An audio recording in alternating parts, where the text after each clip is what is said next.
3, 2, 1. The humorless left is now so trigger happy, they are attacking things that have not even happened yet. We will analyze the hysteria that is ripping America apart.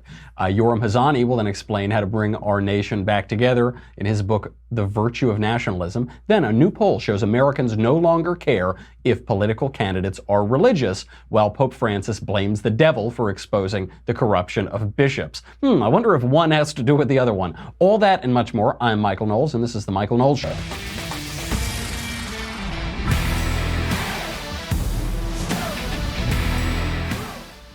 The left is going after Norm Macdonald before Norm Macdonald's show even airs. We will talk about that and explain why. But first, I need to thank a wonderful sponsor. You are looking at my face right now. You see these baby soft features, this sweet, look at that clean shave.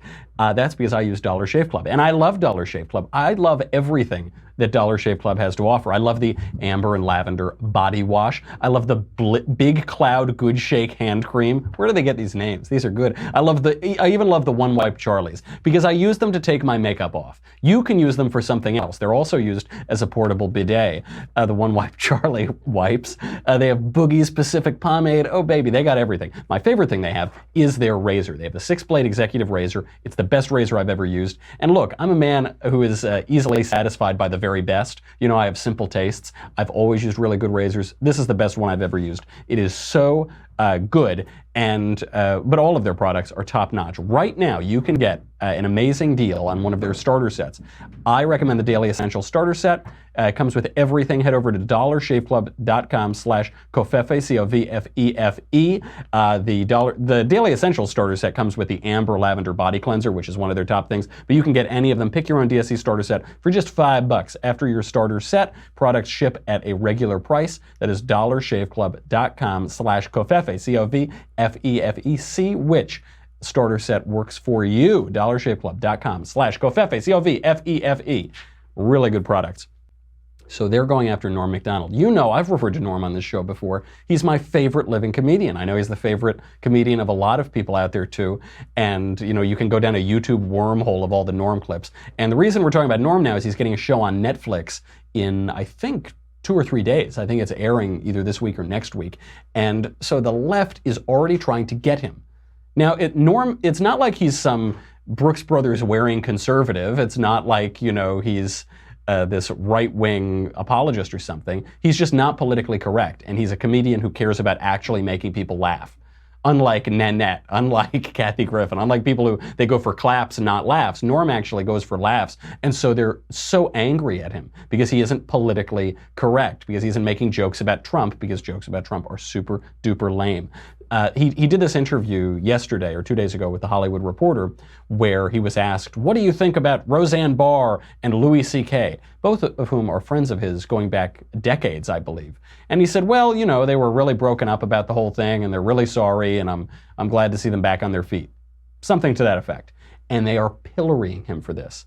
He made a comment, he said that the Me Too movement got a little bit crazy, and so he's glad that there's some balance, you know, that because there are false accusations. Some of the people who were accusers are now being accused of sexual harassment themselves. Some of the people who were accusers details have come out where they were in consensual relationships, not non-consensual relationships. So he's just pointing out that it maybe got a little out of hand, and he's glad that it's not as crazy as it was before. He is being raked over the coals. They're already trying to cancel his show. There were actually people tweeting who said, I hate his show. It's boring and terrible. The show hasn't premiered yet. And I like Norm, so I want to defend his show, and I look forward to watching the show. But what this is really about is all of the hysteria that is gripping all of America. We're all so trigger happy. For those of you who are not familiar with Norm, just to give you a little context, here is a joke he did on David Letterman's last show. I think you'll understand why he's such a favorite on this program here. There is one country that worries me, though. Not Iraq, not Iran, not North Korea. The only country that really worries me is the country of Germany. I don't know if you guys are history buffs or not, but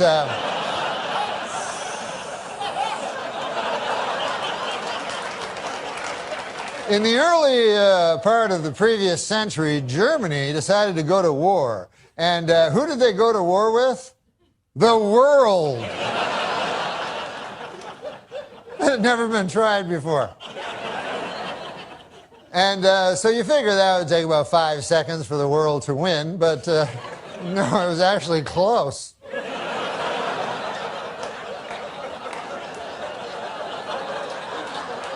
Then about 30 years pass, and Germany decides again to go to war, and again it chooses as its enemy the world. And this time they have that guy, Schrankly, Crankly, that guy, and I'm not even going to dignify him by saying his name, but I think you know what I'm talking about.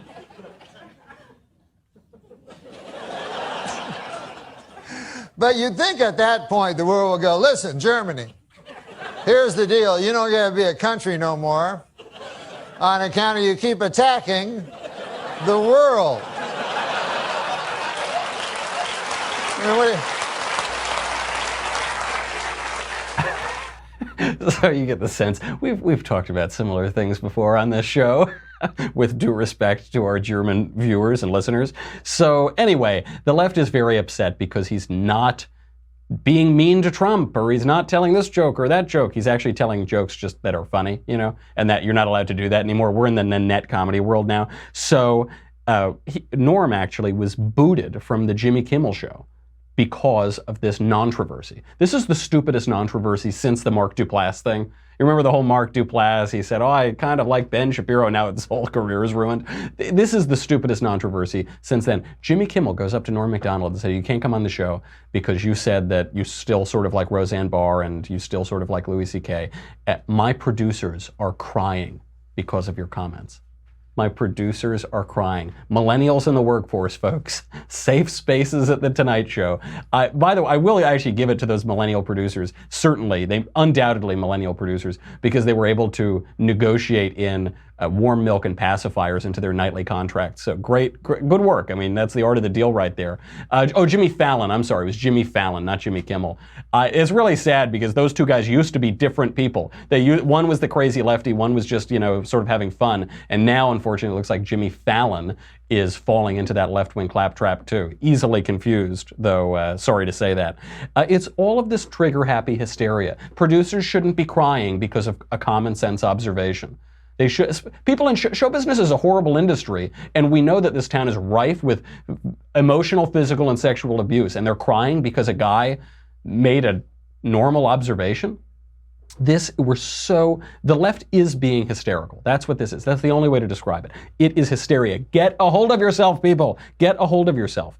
People should calm down. This is, you know, I think this is all Trump's fault. This obviously is all Trump's fault, because when Trump was elected, everyone was told the world was going to go to hell in a handbasket.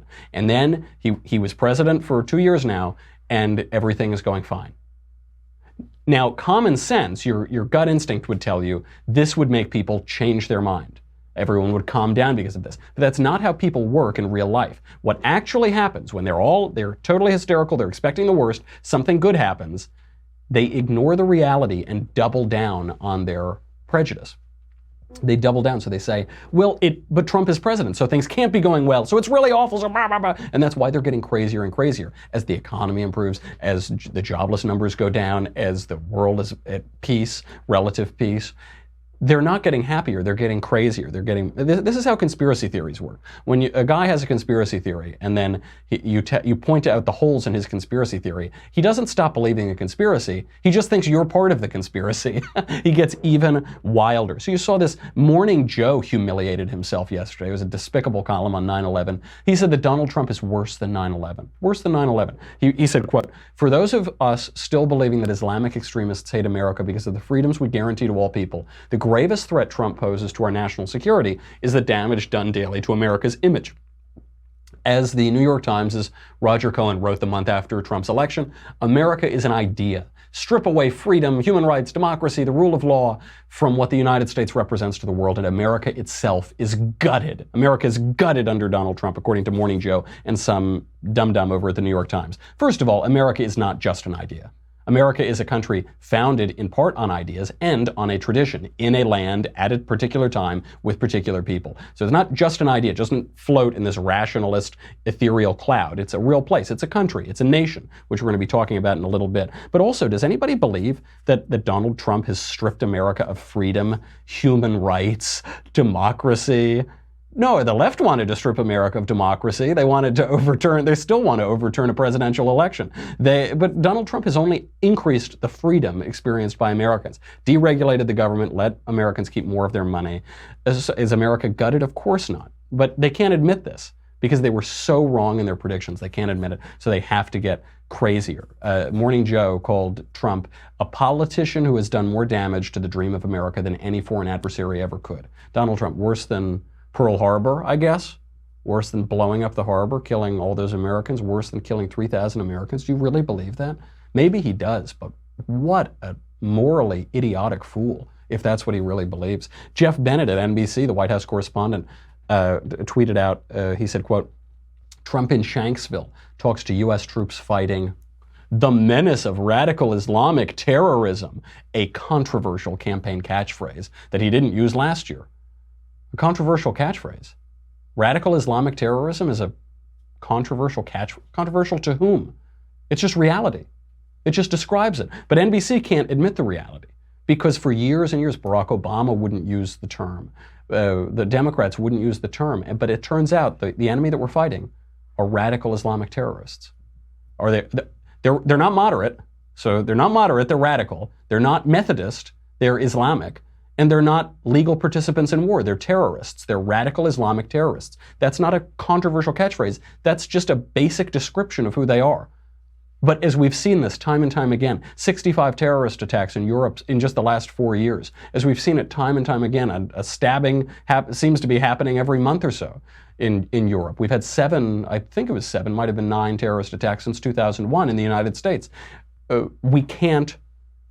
The more that we see the evidence, the more that we see who this is, the more the left is going to double down and pretend that it isn't happening. This is very important because this hysteria seems to be ripping the country apart. People have always been a little hysterical. They referred to Ronald Reagan as a Nazi, as the election of Hitler, as all. They said everything they said about Trump, they said about Ronald Reagan. But now, because of social media, this is sort of the downside of social media. It seems like it's so much louder that it's happening in a different way. It does appear to be tearing the country apart. Morning Joe talking about America being gutted. Fortunately, we have an expert, Yoram Hazony, who wrote this great book, The Virtue of Nationalism. We spoke to him last week, and he's going to explain how to bring our country back together. Here is Dr. Hazony. Dr. Hazony, thank you so much for being here. Thanks for having me. I have told you already extensively how much I love this book. It is so good. It is an argument that you don't see people make. It is totally politically incorrect. It is a vigorous defense of nationalism. We've heard in the conservative movement for years and years, even on the right, that nationalism is a bad word. Bill Buckley would always say, I love patriotism, but I hate nationalism, as though there were some distinction between the two, which I can't figure out. What is in 5 words or less, in 20 seconds here, what is the argument for nationalism?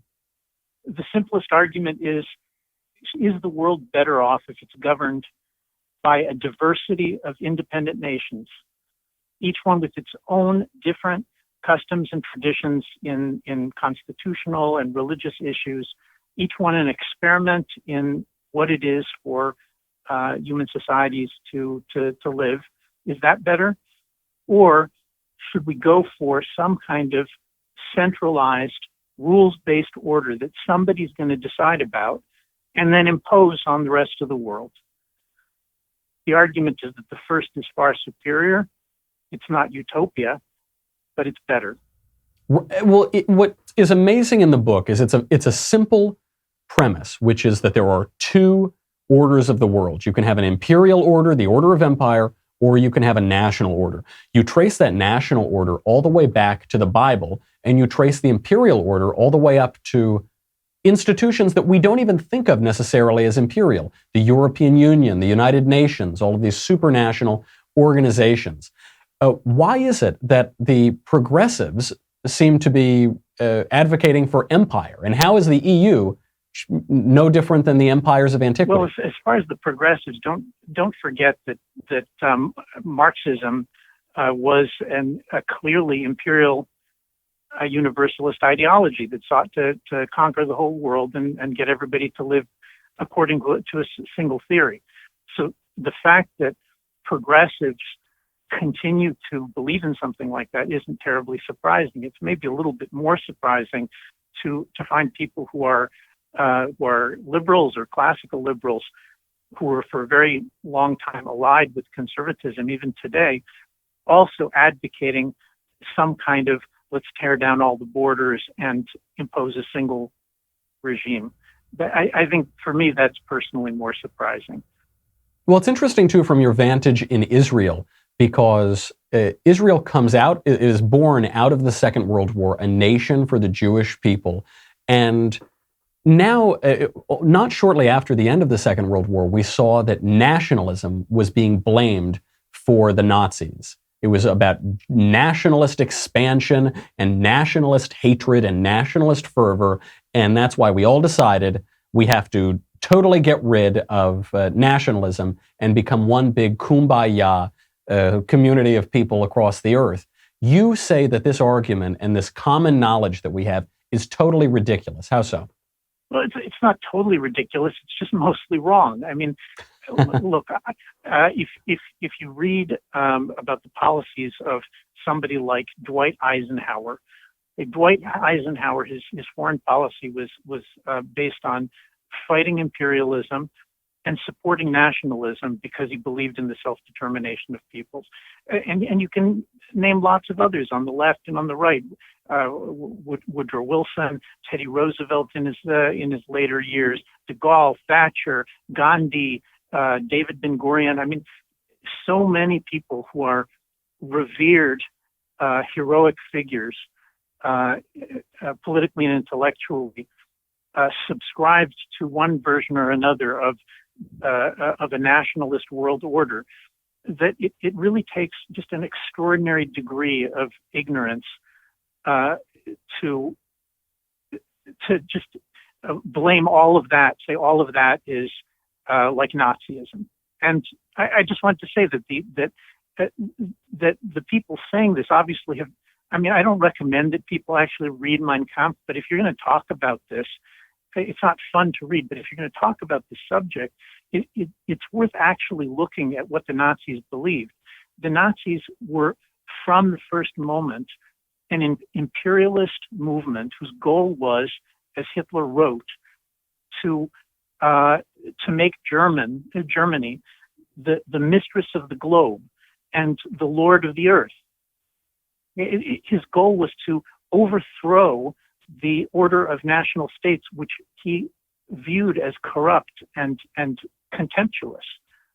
Well, I wonder when we look at these historical examples, even in our present time, why is it that the international community, the empire builders, the advocates of the European Union and the advocates of the United Nations or whatever, they seem to support nationalism for certain countries, but not other countries? They seem to support nationalism in other areas of the world, the Middle East, Southeast Asia, parts of Africa, but then they want to break down borders in Europe and the United States and in Israel. Why is that? Why do these different countries seem to be treated differently?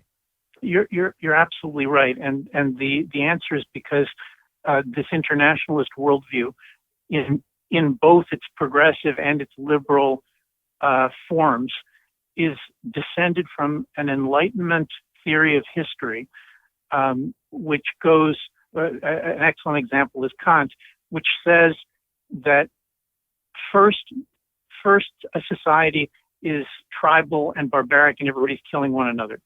Then tribes gather to unite under a law as a nation, as a national state, and then they only kill the other nations. And then finally, you reach moral maturity. That's what Kant calls it. Moral maturity, when you realize that you need to take down all the borders and unite in one international state to cover everything. And what's happening is that the progressives and liberals who support this kind of movement they look at the third world or Islamic countries or Southeast Asia, the countries that you're naming, and they say, those are just, they're primitives, they're barbarians, they haven't reached the level of moral maturity that we've reached. But if anyone steps out of line among the descendants of European peoples, that could be the UK with Brexit, or it could be Israel, or the Trump movement in America, or Poland or Italy. The moment you step out of line, if you're descended from, some kind of European background, then you're attacked as a traitor to the moral maturity that Europeans are supposed to have reached. That's right. And one of the ironies that you explain in the book is truly one of the enduring historical lessons, which is that the Jews can't catch a break. And so within 50 years of the foundation of the Jewish state of Israel, you've got the people who helped found it say, okay, pish posh, let's drop those borders now. Let's be nice. Let's have a nice international community or whatever. How did that change so quickly? As you write about in the Bible, the Jews are called out to be a nation, not to be an empire, but to be a nation. And they get this nation state in the aftermath of the Second World War. But now all of a sudden, Israel is under attack on every college campus in America, all over the world. People are boycotting Israel. What is that about? Well, there was a mistake that the Americans and the British after World War II, I think originally wanted to see a European Union because they were trying to build up a strong continental resistance to Soviet expansionism. But I think that was just a terrible mistake. And what happened is that Adenauer and the other founders of the European community just unleashed this vision of claiming that independence of nations is the cause of warfare, and therefore the root of all evil. And that argument, I guess, had tremendous emotional traction after World War II among liberals and Marxists. And since, as you know, the universities and the media are very, very sympathetic to these kinds of arguments, and so they've been educating an entire, it's now two or three generations, first of Europeans and now of Americans, to the idea that national independence is actually the source of evil, and that concentration of power in the hands of international bodies is the solution to it. Mm-hmm. I want to know, because we're talking about concentrations of power, and you make it pretty clear in the book, there seems to be a spectrum here between anarchy, chaos, the kind of fever dream of libertarians maybe in the American right, and empire, the imperial order. And then the nationalism, is somewhere in the middle of that. How do you arrive at that? We hear nationalism bandied about by everybody from good conservative Americans to wacko white supremacists. What is the nation, and what makes nationalism work? Why is that the best order for nations? Well, the nation, when I use the term nation, I'm using it in a traditional way, according to the Anglo-American political tradition, which is rooted, as you say, in Scripture, especially in the Hebrew Bible. So, if you take, let's say, the King James Bible, and you look up the way the word nation is used in the King James Bible, then you'll get a really good idea of what it is that shaped the English, Scottish, Dutch, American conception of a nation. Right? It's based on the diversity and unification of the ancient Israelite tribes in the Bible, but at the same time, it's not based on race in any way. And we know that because when the Israelites leave Egypt, we're told that Egyptians joined them and stood at the foot of Mount Sinai and received the Ten Commandments and joined the Jewish people. Or that Ruth the Moabite even though she's a Moabite, she comes over to Israel and she embraces. She says, "Your people will be my people, and your God will be my God." And when she adopts that mutual loyalty with the faith of the Jewish people and belief in its God, then she becomes a part of the Jewish people, right? So the biblical concept of a nation is not based on race at all.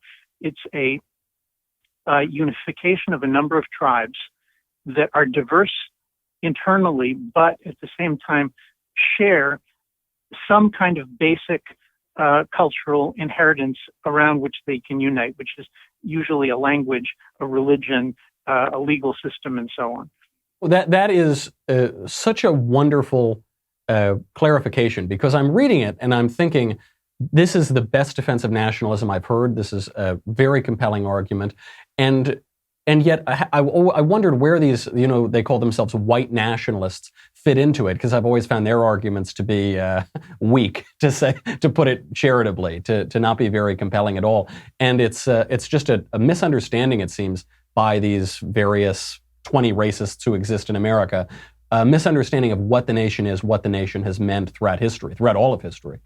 Well, white nationalism is an oxymoron. I mean, you can't have a white nation.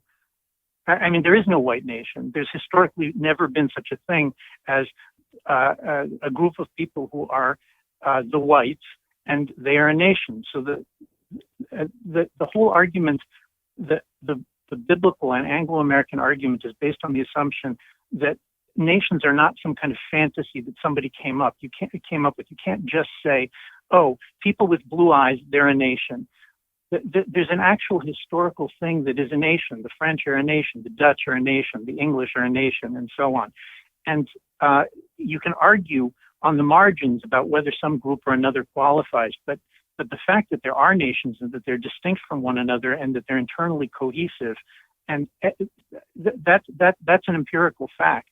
Now, the question that you asked before about why is this a good way to organize the political order. So the argument that I make in the book is that a national form of political organization where nations are independent, that it sits roughly halfway between conditions of anarchy, where like every family or every clan is independent and they're all at war with one another, and at the other extreme, a universal vision where the goal is for the whole world as much as possible to be brought under a single legal and political regime. And what the idea of independent nations, what it does is it tries to strike a balance between the two, which is obviously difficult to maintain, but it tries at the same time both to embrace the value of particularity, of particularism, of diversity. The different nations are different from one another, and the competition among nations is in fact what advances us towards innovation and advancement, in politics and religion, science, the arts. So that's on the one hand. On the other hand, the national state does resemble international empire, in that what it does is it unifies a very large group of people and drives warfare to the periphery of life. So it creates an internal sphere of peace and prosperity. The difference between empire and national independence is that the nationalist, when he's behaving himself at least, is looking to take care of his own nation and actually sees it as a tremendous waste of resources to fight an unending war at the other side of the world to conquer all sorts of other peoples, which you then don't know how to govern. Right. This is something I've always loved about your writing, even beyond the book. I'll let you go because I know you're very busy and doing the book tour right now. But something I love about it is you make conservative arguments. You don't make liberal arguments as a conservative. You don't say, I'm a conservative because I'm a liberal. You make conservative arguments, and it's not just pie in the sky. We're talking about real facts and things that are demonstrable in history and therefore demonstrable in the way that we should order our nations and order our world. And one of those facts is the nation. It's a terribly compelling argument. You have to go read it. I encourage everybody to go read it. The Virtue of Nationalism by Dr. Yoram Hazony. Dr. Hazony, thank you so much for being here. Sure, thanks for having me. We have a lot more to get to. But first, I need to invite you into my boudoir. Come on in. It's okay. Come on. I'll give you a little tour around what I'm sleeping on. Purple mattress, baby. The purple mattress is saving my marriage. I can certainly say that because I had a dinky little queen-sized mattress before. Now I've got that California King thanks to purple. And purple is the trick. I don't sleep very well. I've always had mattresses that don't feel great or a little crook in the neck or whatever. Purple mattress feels terrific. It was designed by rocket scientists. I've told you I have very simple tastes. I'm a man of simple tastes. I'm easily satisfied by the best, and that is purple mattress. It is this brand new material. It was developed by an actual rocket scientist. It is not like the memory foam that you are used to. It is unique because it's firm and soft at the same time. I know that sounds like a contradiction in terms. It is not. You just got to try it to find out. And it sleeps really cool. I, obviously being of Sicilian descent, I pour sweat in the middle of the night. It will keep you really cool. It's really nice. You're going to love purple. Right now, my listeners get a free purple pillow with the purchase of a mattress. That's pretty good. Free purple pillow. So say that 3 times fast. In addition to the great free gifts they're offering site-wide, you'll also get that pillow. Go to purple.com, use the promo code COVFEFE, C-O-V-F-E-F-E. That way you can think about me every time you lay your head on your pillow. Purple.com, promo code COVFEFE, C-O-V-F-E-F-E. That's the only way to get the free pillow. Use promo code COVFEFE, C-O-V-F-E-F-E. Wow, that's really good. Now we're going to share that together too. You're going to think of me every time you lie down on your bed. So much more to get to today. I'm sorry, though, if you're on Facebook and YouTube, how'd you do it? How'd you manage to stay on and not get kicked off? If you're not, if you're on dailywire.com, thank you very much. You help us keep the lights on in Covfefe in my Tumblr. But if you're not, sign up. It's $10 a month, $100 for an annual membership. You get me, Ben Shapiro, Andrew Klavan, Matt Walsh, questions in the conversation, questions in the mailbag. That's coming up tomorrow. Get your questions in. None of that matters. This is what matters. The Kathy Griffin Tears Tumblr. Is that where are we starting that new vintage? I'm in a Twitter fight right now with Kathy Griffin because she always gets really angry with me, and she said like, F you, Michael Knowles, all you Daily Wire idiots don't know that comedy is subjective, which is very funny because then she's angry with us because we subjectively think she isn't funny. Maybe objectively think it. Either way, it's led to an overflow of Kathy Griffin tears. Make sure you get your Tumblr or you're going to drown. The only reason that this studio isn't underwater right now is because we have the Tumblr. It's the FDA-approved vessel. Go to dailywire.com. We'll be right back.